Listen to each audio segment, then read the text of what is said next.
Refrigerator और heat pump ये दोनों काफ़ी इंपॉर्टेंट डिवाइस हैं थर्मोडायनेमिक्स में, बिकॉज थ्योरी सेक्शन भी इसमें से आता है और न्यूमेरिकल भी पूछे जाते हैं।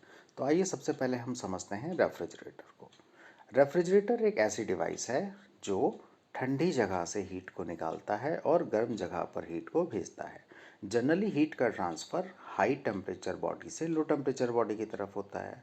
जैसे ठंडी के दिन चल रहे हैं, हमारी बॉडी गर्म है, बाहर का टेम्परेचर 37 डिग्री सेल्सियस जो कि हमारा नॉर्मल टेम्परेचर होता है इससे कम है, तो हमारे अंदर से हीट बाहर निकल के जाती है।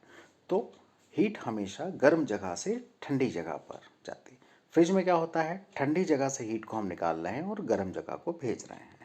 ठंडी जगह कौन सी होती है, फ्रिज का कैबिनेट जिसमें हम सामान रखते हैं उसमें से हीट को निकाला जाता है। और गर्म जगह कौन सी होती है, कंप्रेसर, जहाँ पर ये हीट भेजी जाती है। अब जैसा कि हमको पता है कि फ्रिज में ठंडी जगह से हीट को निकाला जाता है और गर्म जगह भेजा जाता है, तो जब भी हम ये उल्टा काम करते हैं नेचर के अगेंस्ट, तो इस काम में हमें कुछ वर्क करना पड़ता है और वो वर्क क्या होता है, इलेक्ट्रिसिटी, जिससे बिजली। अब हीट पंप को समझ लेते हैं।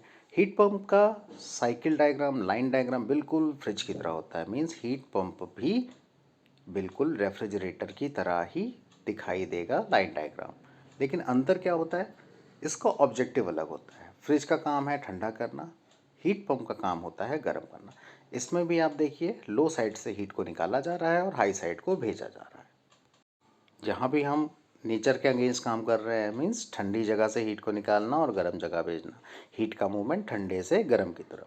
तो इस प्रोसेस में भी हमें वर्क करना पड़ेगा। सिमिलरली कैसे, बिजली के फॉर्म में हम इसे इलेक्ट्रिसिटी सप्लाई करते हैं।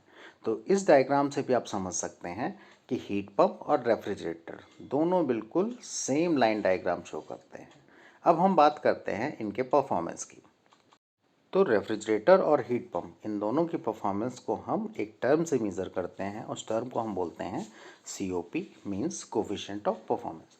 और इसका रिलेशन क्या होता है, desired output upon required input. मतलब हम चाहते क्या हैं अपॉन हमें देना क्या पड़ेगा।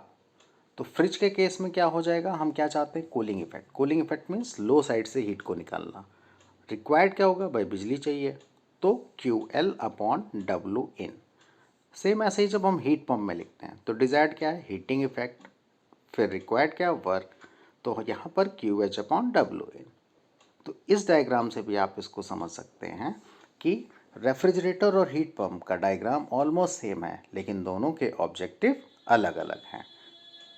अब एक चीज़ ये कोई नहीं बताता है, वो ये है कि फ्रिज तो हम सब ने देखा होगा मगर हीट पंप शायद ही किसी ने देखा। तो उसका रीज़न ये है कि जो हमारा कंट्री है वो टॉरिड जोन, मीन्स गर्म प्रदेश में, गर्म देश में आता है।